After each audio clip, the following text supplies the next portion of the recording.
Agadez a été fondée au XVIe siècle sur un lieu stratégique, au croisement des principales routes transsahariennes. Son économie s'est développée grâce au commerce caravanier, essentiellement à partir du XVIe siècle. Si elle avait 30 000 âmes dans les années 60, Agadez a grandi très rapidement et compte aujourd'hui 150 000 habitants. Le nom Agadez est un peu Hausa par rapport au nom même propre d'Agadez. Parce que Agadez vient du nom Tegedes, qui veut dire rendre visite quand c'est petit.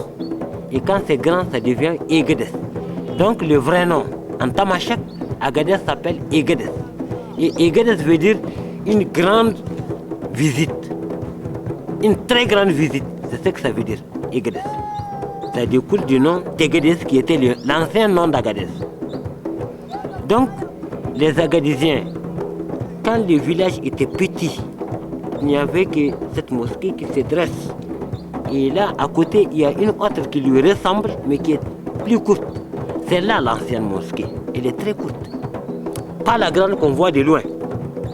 Bon, on dit que cette mosquée était construite avec l'eau de la bouilloire. Les gens se disaient que c'est bizarre avec de l'eau d'une bouilloire construire toute une mosquée comme ça. Ils ne savaient pas que c'est un système d'organisation. Les gens, quand ils allaient le matin prier, chacun vient avec sa bouilloire pleine. Et chaque jour, ça se fait ainsi. Donc vous voyez, en fin de compte, on est arrivé à construire la mosquée. Ça ne veut pas dire avec une seule bouilloire, on construit une mosquée. Non, mais c'était tout simplement une organisation. Tout celui qui vient à la mosquée, il vient avec une bouilloire d'eau. Et c'est avec ça que ça a été, c'est avec ce système que ça a été construit. Alors, les Agadésiens qui sont là, l'ancienne ville d'Agadez, le plein centre d'Agadez, ce sont aussi des Touaregs qui rendaient visite à leurs parents, comme Agadez était un lieu de rencontre, et qui sont restés. Il y a les deux parties, ceux qui sont venus de l'ouest vers le Songhai et ceux qui sont venus de l'est vers les Kelwi, les Tabelot et autres. Vous voyez la ville, à l'est il y a la Nastafidet, à l'ouest il y a la nouvelle chefferie traditionnelle qui a regroupé toutes les ethnies Touareg. Alors que la chefferie à l'est regroupe seulement les Kelwi, le groupement Kelwi. Durant les 5 dernières années, le département d'Agadez a subi le contre-coup d'une rébellion armée, dont les conséquences se sont traduites par l'arrêt du flux touristique et d'un certain nombre d'activités et de projets. Les fournisseurs, ils ne sont pas en contact direct avec les producteurs. Parce qu'il y a des intermédiaires, des gens qui achètent un petit nombre et petit à petit, ils font le stock. C'est pour cela que vous voyez au marché, il y a des acheteurs qui ne sont pas les fournisseurs de la Libye.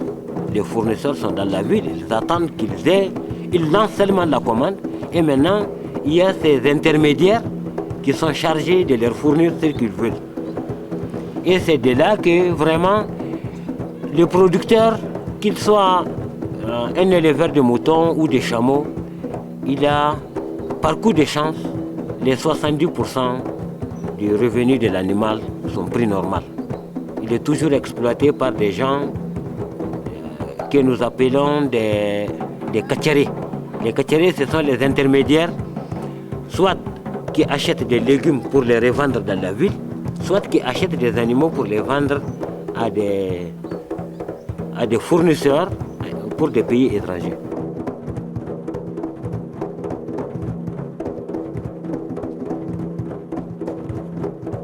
Le massif montagneux de l'Aïr, long de 400 km et large de 150, offre un paysage de montagnes volcaniques et oasis verdoyants où l'on découvre de nombreux jardins, palmeraies, campements de tribus Touareg.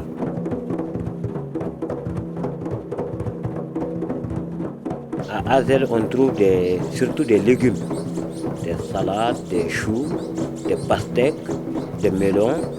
Il y a aussi l'agriculture céréalière.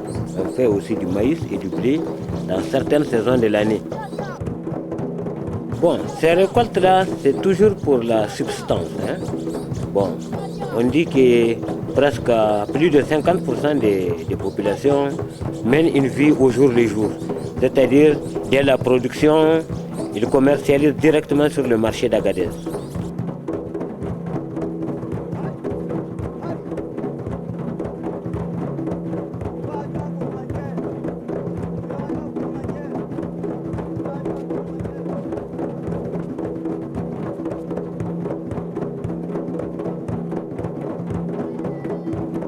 Oui, il y a des anciens véhicules, vous voyez des Land Rover, des vieilles Land Rover sur le marché. Ces véhicules-là appartiennent à des agriculteurs. Ils viennent avec leur chargement, mais la plupart c'est à dos d'âne. Ils prennent la route pour le marché d'Agadez.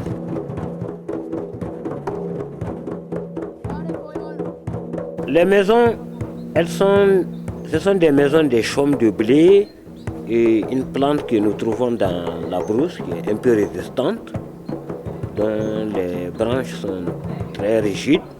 Il y a aussi les branches des dettiers et il y a des cases en natte. Mais maintenant, aujourd'hui, on commence à construire en banco, donc il y a une évolution de construction.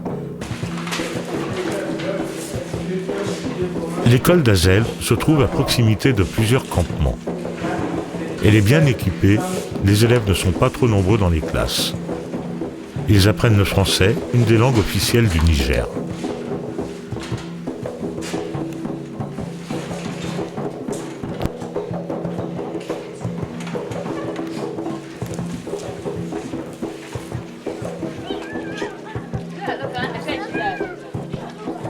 L'école coranique, elle, a lieu en pleine rue.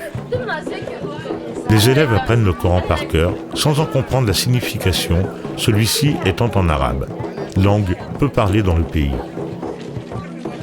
De l'argent est demandé par le marabout pour pouvoir filmer.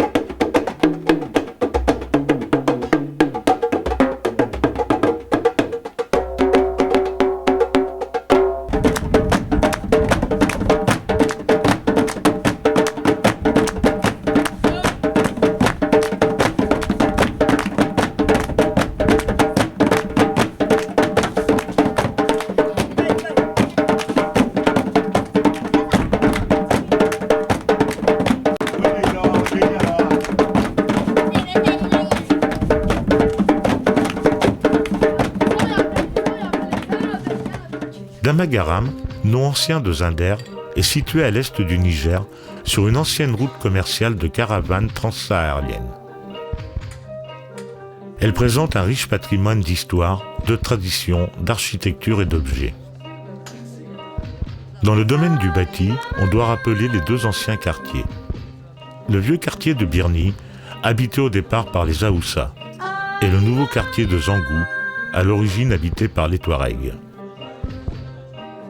Ces deux ensembles sont constitués de très belles constructions traditionnelles en banco qui révèlent les trésors de l'architecture Aoussa. Les maisons Aoussa se distinguent par leur construction en terre crue, avec les décorations de leurs façades peintes en bas-relief et les typiques ornements qui se profilent sur les parties supérieures de la maison. Le désordre de celle-ci, à l'intérieur de la ville, avait une raison défensive. L'étranger se perdait facilement. Une telle conception défensive existait aussi dans les villes européennes du Moyen-Âge et se retrouve en différentes parties du continent africain. Le quartier Birni, construit autour d'énormes massifs granitiques, caractérise son importance historique autour du sultanat de la région du Damagaram. En effet, l'origine du sultanat se situe aux environs de 1736 et les lieux de résidence des sultans changèrent jusqu'en 1812. Ce n'est qu'à cette date que son siège fut installé par le sultan Suleiman Dan Tanimoun à Zinder, et plus précisément à Birni. le palais aurait été construit entre 1850 et 1852. Situé au cœur de Birni, il est la propriété du sultanat. Il représente donc le pouvoir coutumier. Chaque sultan est en quelque sorte le gardien du palais. Il a l'obligation d'y résider et de l'entretenir. Juste à côté du palais, la mosquée du Vendredi. Mosquée soudanaise de type tombouktien, sa construction présente un plan globalement carré et un aspect extérieur relativement massif.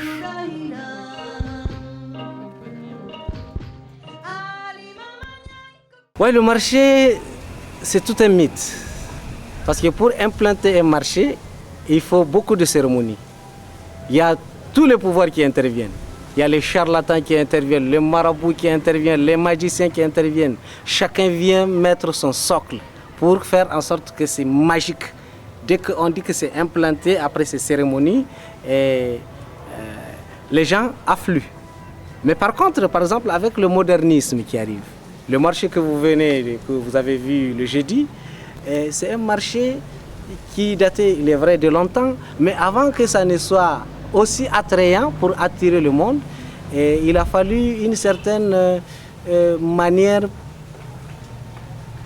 pas beaucoup appréciée par après, parce que cette manière, c'est d'amener les gens de force. C'est pour ça que le marché a pris le nom de Dole, obligatoire.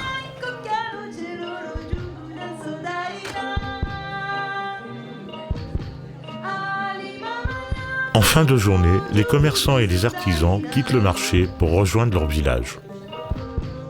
Tous les moyens de locomotion sont bons, à pied, en vélo, à mobilette, en charrette tractée par des ânes ou des zébus, sur des dromadaires.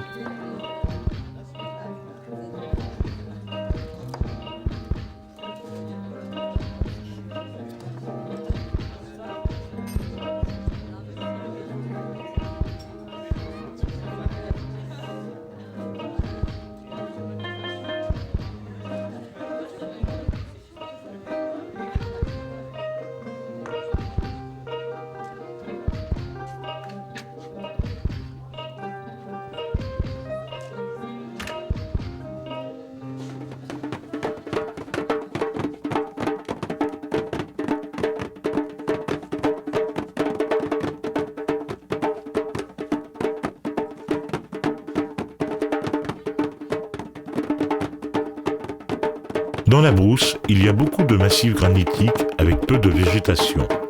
La nature commence à se dessécher. Du foin est mis à sécher sur les rochers, à l'abri des troupeaux. Des enfants ramassent les rares baies qui s'y trouvent, pendant que leur père rentre sa récolte dans les greniers.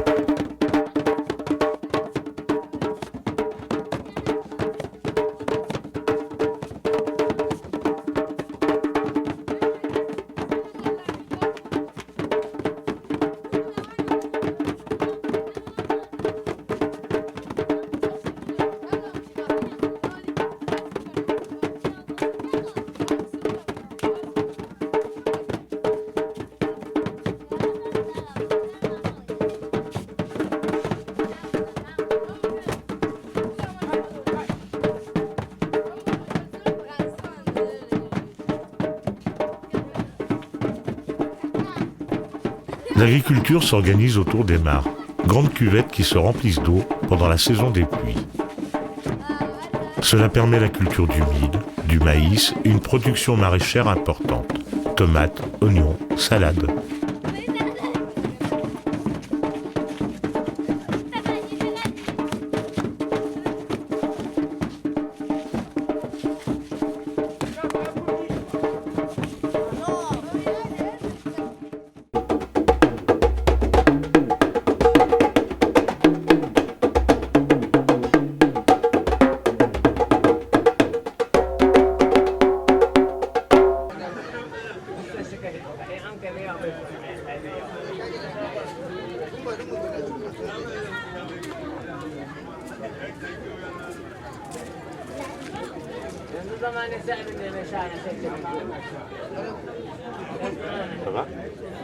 Situé à 500 km à l'est de la capitale Niamey, Madawa fait partie de la province du Gobir. les Gobera Haussa sont principalement des Haoussa, des Touaregs et des Peuls. Beaucoup de commerçants sont installés sur le bord de la route Zinder-Agadez. On y trouve toutes sortes de marchandises, canne à sucre, kilitchi, beignets, légumes.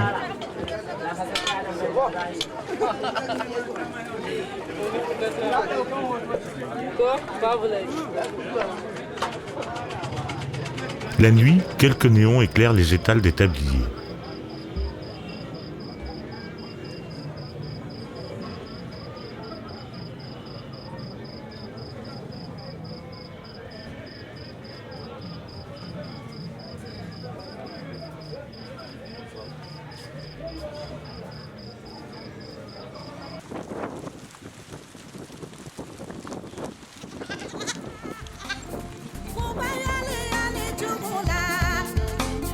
En brousse, il y a une multitude de greniers à grains.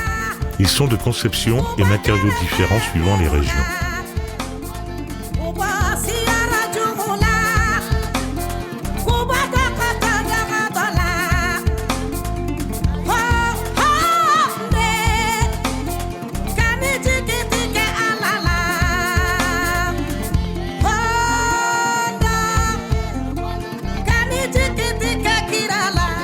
Un campement Peul est installé au milieu de nulle part.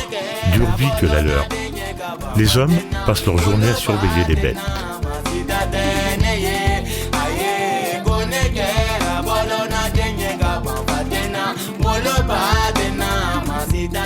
À proximité d'un petit village, les femmes vaquent à leur activité quotidienne.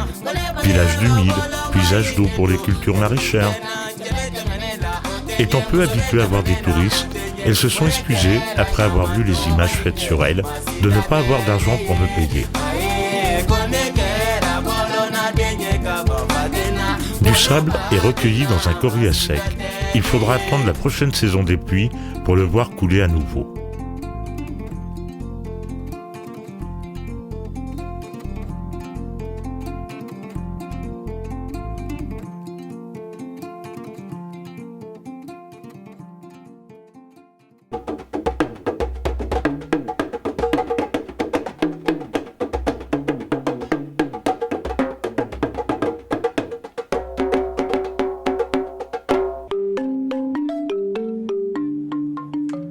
Le Niger abrite les dernières girafes blanches du désert, reliques d'une population autrefois prospère en Afrique de l'Ouest.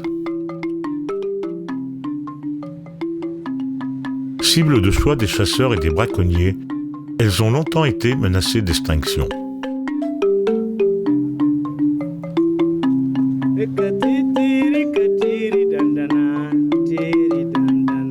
Grâce à l'Association de sauvegarde des girafes du Niger, ASGN, la région de Kouré a vu sa population passer de 50 membres en 1996 à environ 150 en 2008.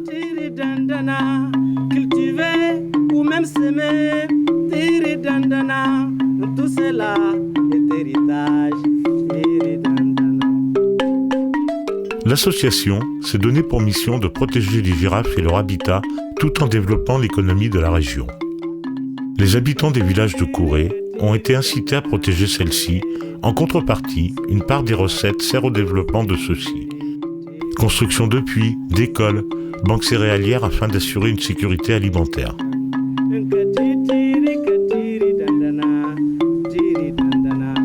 La première girafe rencontrée est en gestation.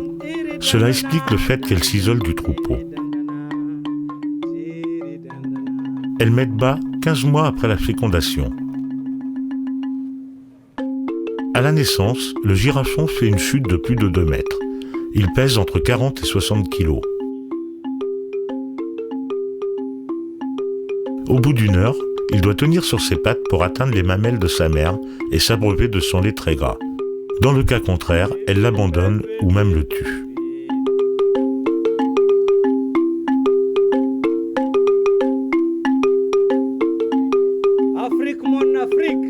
La rencontre est majestueuse, car l'animal est encore plus impressionnant que l'on peut l'imaginer.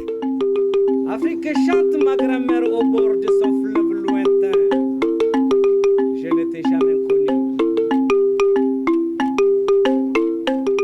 Leur taille peut varier de 4 à 6 mètres à l'âge adulte et leur poids peut atteindre de 800 à 1200 kg. Elles consomment 30 kg de feuillage et peuvent traverser des dizaines de kilomètres par jour afin de se nourrir et s'abreuver. Sur la tête, la girafe arbore fièrement le signe de sa masculinité. 3 cornes de couleur claire. Afrique, dis-moi, Afrique. Ce sont des animaux très curieux, mais peu agressifs. Cependant, quand une femelle est en jeu, les mâles n'hésitent pas à s'affronter. Si le duel est spectaculaire, il entraîne très rarement la mort de l'un des deux prétendants.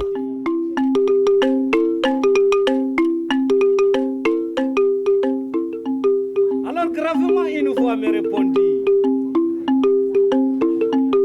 fils impétueux, cet arbre robuste et jeune, cet arbre là-bas, splendidement seul au milieu des fleurs blanches et fanées, c'est l'Afrique, ton Afrique, qui repousse patiemment et obstinément, et dans les fruits on peu à peu la mer s'avère